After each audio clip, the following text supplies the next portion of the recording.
Working. Welcome to Sunday Morning Online with Chelmsford Baptist Church.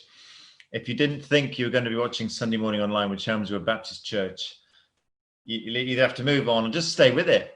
It's all right. I kind of like it, and I'm not doing all the talking today, so it'd make a nice change. So, shall we hear from Lal?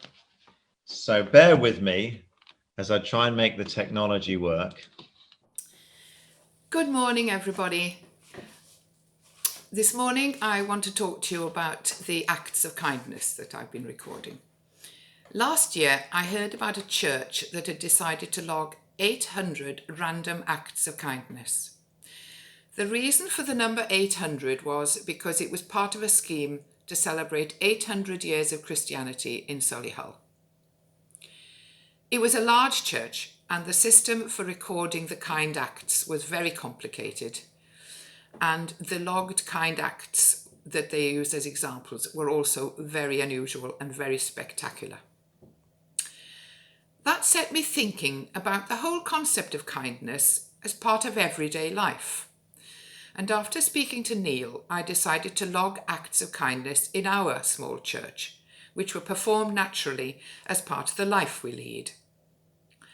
I followed the thinking that no kind act, however small, is ever wasted. I didn't really see the difference between the impact on someone who was offered a cup of tea and a biscuit after church, or somebody being offered something a lot bigger, because it seemed to me that being on the receiving end of kindness was the important thing. It's good for well-being to think about gratitude. When my 4 kids were small, if they got fed up, I used to make them find 10 things to be grateful for. We used to call it counting your blessings. It always worked. They always felt better after they'd done this, especially if they had a list of more than 10 things. Kindness is defined as the quality of being friendly, generous, and considerate. Affection, gentleness, warmth, and concern and care are words associated with kindness. There are lots of different ways to practice kindness. Being kind to others can strengthen your relationships and sense of satisfaction with life. And having kindness done to you also helps your well-being. Being kind sometimes requires courage. You've all heard about Charles Darwin and the survival of the fittest. Survival of the fittest is usually associated with selfishness, meaning that to survive means to just look out for yourself. Well, Darwin studied the human species and he concluded that mankind is not biologically self-interested. Darwin believed that humans are a profoundly social and caring species. It has been shown that devoting resources to others rather than having more and more for yourself brings about lasting well-being. And I'm thinking of Bill Gates while I'm saying this. There are different ways to practice kindness. One way is to open your eyes and be active when you see people in need. A sense of community is created when people are being kind to those in need. Small acts of kindness, a smile, opening a door for somebody, carrying somebody's bag, all those acts are important, just as important as making a big donation to charity. But don't forget, kindness also means being kind to yourself. When I started logging the acts of kindness, I found that some people in church just didn't see what I was on about. I knew that the church family at Chelmsley Wood Baptist Church is a very caring group. People are always kind to each other, but it became a bit obvious to me that many acts of kindness went completely unrecognised. I was occasionally surprised when I asked someone to write down kindnesses that had been done to them during the week, to be told that nobody had been kind to them, even when I had just seen somebody making them a cup of tea. It seemed to me that kindness was such an integrated part of life in the church that sometimes people didn't notice, which was a bit sad. However, most people did recognise the concept of kindness, and they were grateful. The number of people who logged kindnesses in my book grew steadily, which was very encouraging. I also realised that for every kind act written in the book, another kind act went completely unreported. As you all know, in March 2020, the whole country shut down. Many people were instructed to stay at home for fear of contracting the deadly COVID-19 virus. And from this time on, people like me, advised to stay at home, relied heavily on the kindness of others. Some neighbours across the road from me, whom I've never met before, pushed a note through my door and left their WhatsApp number so I could let them know if I ran out of anything. And I did. I'm now friends with them. Neil organised a group of guardian angels to look after the well-being of church members, and they were kindness itself. During the lockdown, the kind acts included things like collecting people's prescriptions, going shopping for them, taking a cat to the vet, delivering meals, just phoning people for a chat, sending flowers, sending cards, making cakes. And I have now logged over 1,000 random kind acts. Neil and I have discussed this and realised that this book of kind acts now is an interesting record of how we dealt with the pandemic in 2020. So we're going to keep it as an archive for the church. Because it's so interesting, I am going to add to it by putting in photographs of people who are mentioned in the book. And when I finish the book, I will put it out so that everybody can enjoy browsing through the entries. So I will be trying to photograph everybody. And if anybody has any interesting stories they would like to put in this book of kind acts, including how they were in the COVID epidemic, I would be very pleased to hear from you. That's good, isn't it? In fact, that's pretty amazeballs, really. 1,000 acts of kindness. From how many of us are there? 30, 40, 50 of us? Good work, everybody. Let's keep doing this. And thanks, Lau, for sharing that as well. That's good. It's great to have other faces and other people coming in and giving their different perspectives. So there we go. Thank you, everyone. Thank you for your kindness. Thank everyone for your kindness. So now, grab yourself a cup of tea or get your toast on, because we're gonna be pondering on Psalm. I'm just checking Psalm 84, and here they are. Hello. Hello. Hi. Morning, everybody. It's been seamless, the technology, hasn't it? Anyway, it's lovely to see you. Are you that side? I'll just have a look. If I face there, am I talking to you? No. Other way. Really? No, back a bit, back a bit. Look at your camera. Keep coming. Yeah. There we go. Am I looking? Hello. I can't do it. Anyway, lovely to see you both. And you. Yeah. Do I need to introduce you or anything, or do I just push off? No. Whatever you feel like. Well, I'm sure you all know Les and Fiona, everyone who's watching. If not, this is Les and Fiona. And they're gonna help us think about Psalm 84. So I will push off now, and then you know, if I'm just gonna nip down the Asda's, and I'll keep my phone on. All right, I'll hand over to them, and I'll see you all in a bit. Lovely, thanks. All right, see you in a bit. Bye. Bye. As Neil said, we're going to look at Psalm 84 today, and we're going to use it to look at the temple, what it meant to Jewish people, how it featured in the New Testament, and what it might mean for us in these strange times that we're living in. Many of the Psalms contain some reference to the temple, and The temple was hugely important to the people of Israel. It was the dwelling place of God, where he would live amongst his people. Thousands and thousands of Jewish pilgrims came from all over Palestine and far beyond to Jerusalem to celebrate festivals together in the temple. In their eyes, the temple was the holiest place in the world. They went there to meet their God, and in a world and a land run by Romans, they went there to meet and to celebrate being Jews. In the temple, they could be proud of being Jewish. However, there was a strict hierarchy in the temple, with a series of courts separated by walls and gates. First was the outer court, or the court of the Gentiles.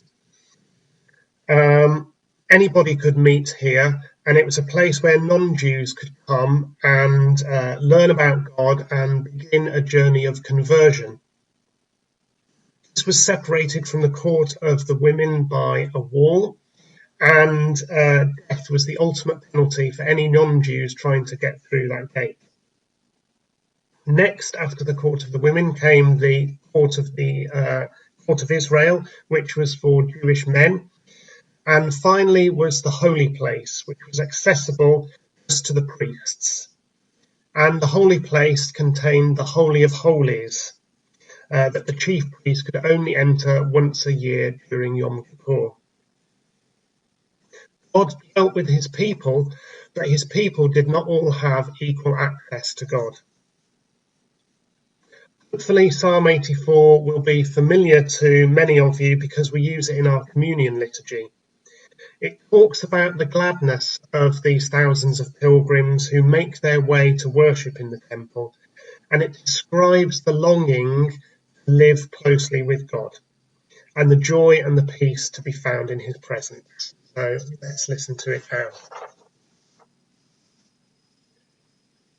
How I love your temple, Lord Almighty. How I want to be there. I long to be in the Lord's temple. With my whole being I sing for joy to the living God. Even the sparrows have built a nest, and the swallows have their own home. They keep their young near your altars. How happy are those who live in your temple, always singing praise to you. How happy are those whose strength comes from you, who are eager to make the pilgrimage to Mount Zion. As they pass through the dry valley of Baca, it becomes a place of springs. The autumn rain fills it with pools. They grow stronger as they go. They will see the God of gods on Zion. Hear my prayer, Lord God Almighty. Listen, O God of Jacob. Bless our King, O God, the King you have chosen. One day spent in your temple is better than 1,000 anywhere else. I would rather stand at the gate of the house of my God than live in the homes of the wicked. The Lord is our protector and glorious King, blessing us with kindness and honour. He does not refuse any good thing to those who do what is right. Lord Almighty, how happy are those who trust in you. I'd like to talk a little bit about Jesus and the temple, because Neil often reminds us that Jesus is the centre of what we believe and our primary reference point. Luke's Gospel tells us that Jesus was presented to God in the temple as a baby and was found with the teachers of the law there when he was just 12 years old. In Matthew, we hear of the devil taking Jesus to the top of the temple during his temptations in the wilderness. And all four Gospels say that Jesus spent every day teaching in the temple in the week running up to his crucifixion. However, I particularly want to focus on one event that took place in the temple the day after Jesus' triumphant entry into Jerusalem on Palm Sunday. It's a very famous story and one that I thought I knew really, really well and understood well. However, I recently read a new version of the story which brought a whole fresh meaning to this familiar story. I'm going to read that for you now. It's called Mayhem in the Temple and is in all four Gospels. The day after Jesus had ridden into Jerusalem, and gone to the temple, he was back, and this time he was ready for action. He'd seen enough. He'd seen how people were treated in the temple. Priests were more important there, it seemed, than other people. The rich were more important than poor people. Men were more important than women. Adults were more important than children. People who lived in Jerusalem were more important than peasants from Galilee with their country accent and their country dialect. And sick people or disabled people were not thought holy enough to be allowed to get close to God. All this drove Jesus into a rage. These people, the sick, the disabled, the peasants from the villages of Galilee who had such a hard time of it, the women, the poor, these were the very people he lived with, the people who came to him for help, the people he taught, the people he loved. And they were the very ones who loved him. And as for children, had he not set a child right in the centre of his circle of friends and told them they must all become like children? The temple was meant to be the place where everyone could get close to God, whoever they were. It was meant to be a place where anyone in the world could find God's love and generosity, especially those who needed it most. But it wasn't like that at all. Those who needed God most were kept at a distance. The temple was supposed to be a place where the poor found God's passion for justice and went away with their pockets bulging with good things. But the previous day, Jesus had watched the peasants from Galilee changing their money into the special coins they had to use in the temple. He'd seen them using that money to pay for doves they could ill afford to offer as sacrifices. He'd seen enough. It was time for action. So now, on his second day in the city, he marched into the temple precincts and began driving out those who were buying and selling. He overturned the tables of those changing the money. He upset the seats of the dove sellers, and he stopped the priests and the Levites carrying their sacred vessels from one part of the temple to another. God said, he shouted, "My house shall be a house of prayer for all nations, for everyone in the world. You people who run this place, you've turned it into a den of thieves. The poor come and you make them poorer still. People come here who've been put down all their lives to find some dignity and honour, and you send them away with less than they had before. The poor people, the abused people, the people who usually had no say in anything, cheered loudly when they heard Jesus say that. The blind and the lame came flocking round him so that he could heal them, and the children started shouting, "God bless the King! God bless the King!" Chief priests and some other Jewish leaders known as scribes heard the commotion and came to see what was going on. It was intolerable. Jesus was out to stop the whole workings of the temple. If people couldn't change their money or buy their doves, and if the priests and Levites couldn't carry the sacred vessels to where they were needed, the worship of God would cease completely. The temple would be finished. A person could be flogged and put to death just for prophesying the destruction of the temple. This Galilean was not just prophesying its destruction, he was acting to bring it about. And those blind and lame people, what were they doing there? People like that weren't allowed in the temple. And the children shouting, "God bless the King." What were they thinking of? Children were supposed to keep quiet when adults were around and listen to what they were shouting too. God bless the King? It'd cause a riot if they weren't careful. And then the Roman soldiers would come running from the Anatolia and turn the temple precincts into a battleground. The man had to be stopped. There was no question about that. But how? That was the problem. The people round him were hanging on his every word. They clearly adored him. If the temple police came and arrested him straight away, there would definitely be a riot. So let Jesus alone for the time being. They would bide their time.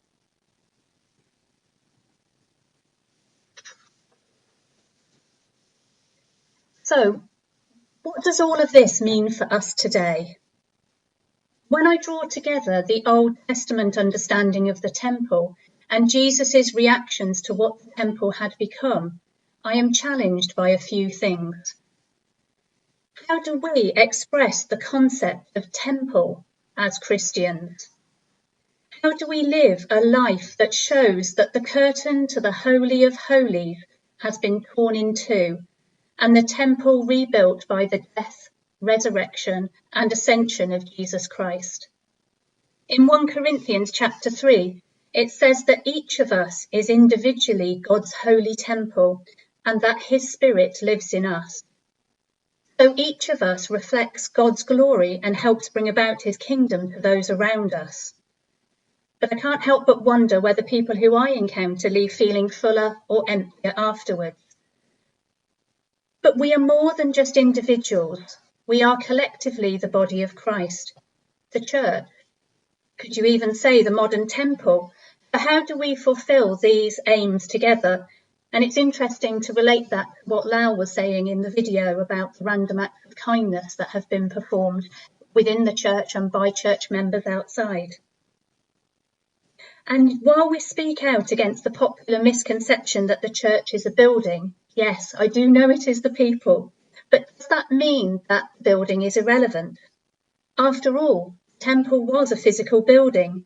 It was opulent, representing God's glory, and it was a beacon drawing Jews and Gentiles alike, including those looking to convert. Like it or not, I guess our faith buildings are the same. They are a visible representation of how we see God and what we think is important. People who are seeking God may well be drawn to our buildings in order to either encounter God there or meet someone who will teach them about God.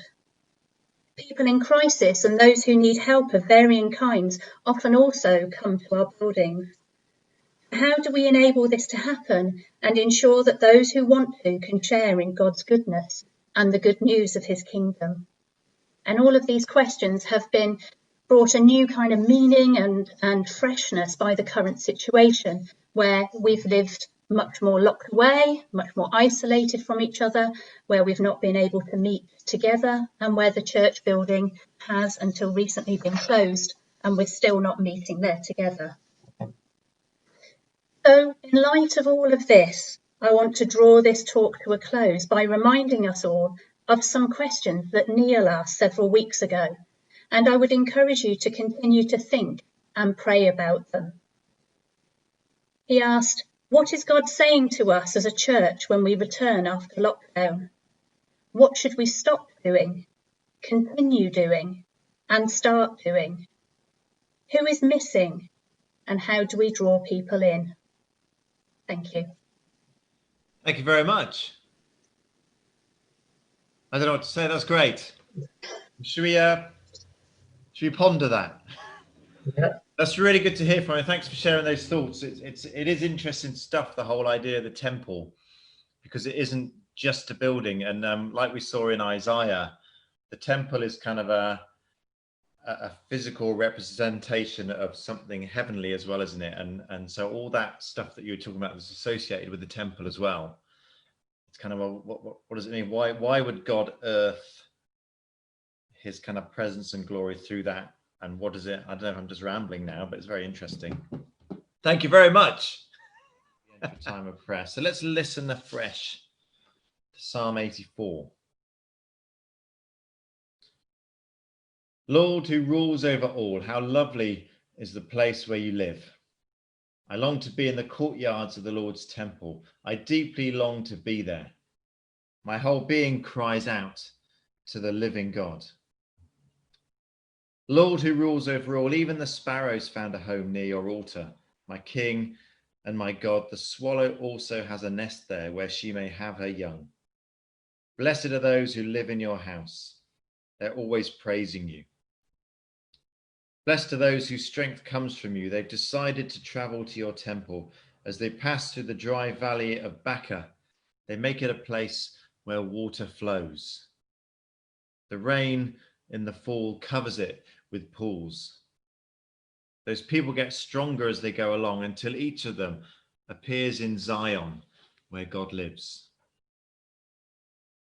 The Lord who rules over all, hear my prayer. God of the people of Jacob, listen to me. God, look with favor on your anointed king. You appointed him to be like a shield that keeps us safe. A single day in your courtyards is better than 1,000 anywhere else. I would rather guard the door of the house of my God than live in the tents of sinful people. The Lord God is like the sun that gives us light. He's like a shield that keeps us safe. The Lord blesses us with favor and honor. He doesn't hold back anything good from those whose lives are without blame. Lord, who rules over all, blessed is everyone who trusts in you.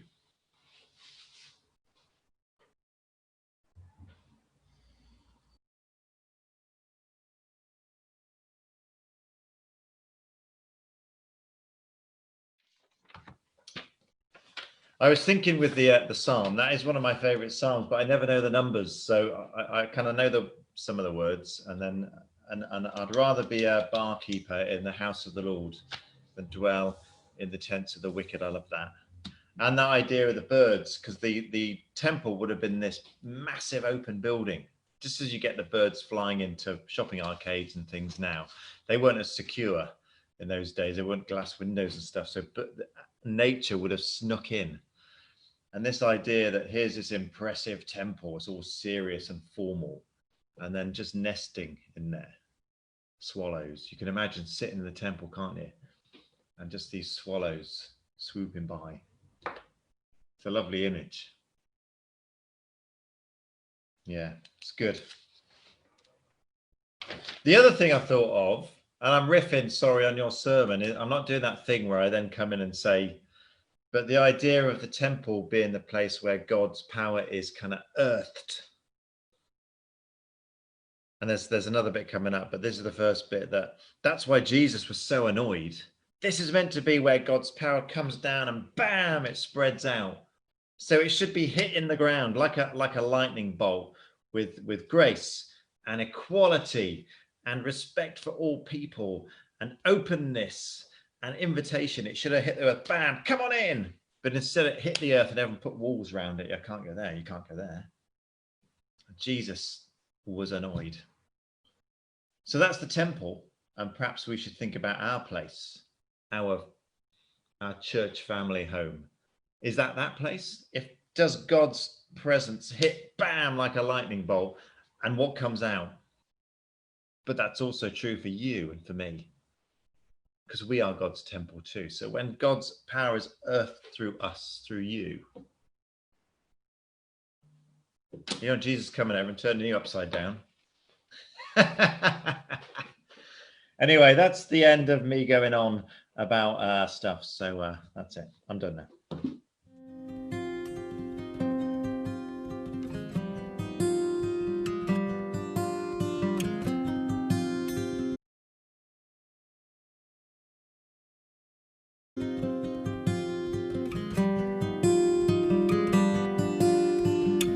How lovely is your dwelling place, O Lord. My soul it yearns, even faints for the courts of God. My heart and flesh, they cry out to the living God. My heart and flesh cry out to Him.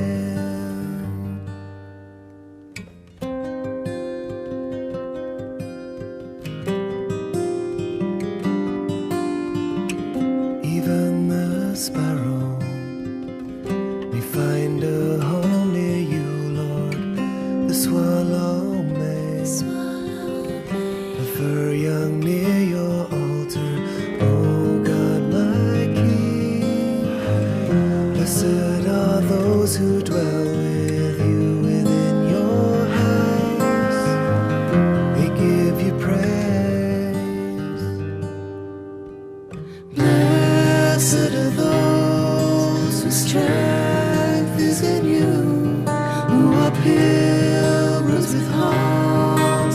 journey to you as they pass through the desolate valley of weeping.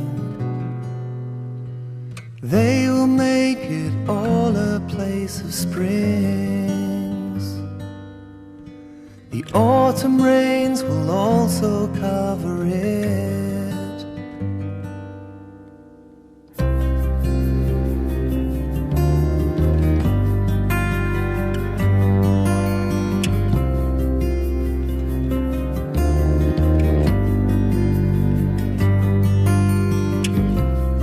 My God, Almighty God of Jacob, listen to me and hear my prayer, O Lord, and look upon our shield and look with favor upon your anointed one. Listen to me.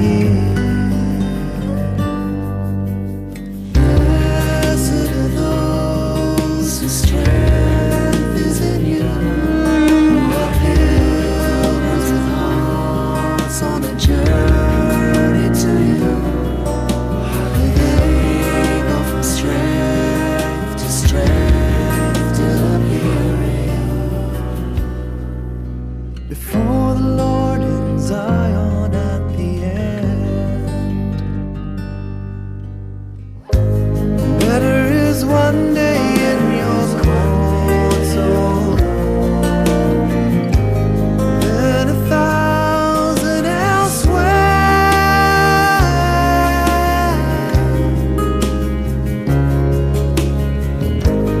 I would rather keep the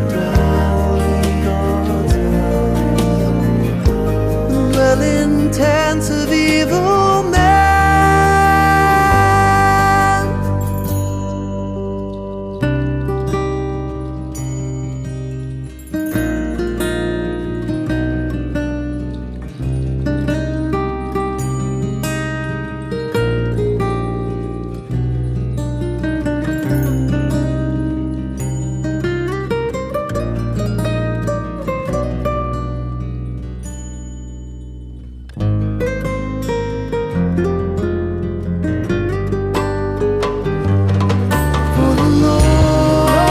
Sun and a shield around me, and He showers His favor and all His honor upon me. From the blameless He never withholds any good thing. He will not withhold any good thing. And blessed are the ones who trust in Him.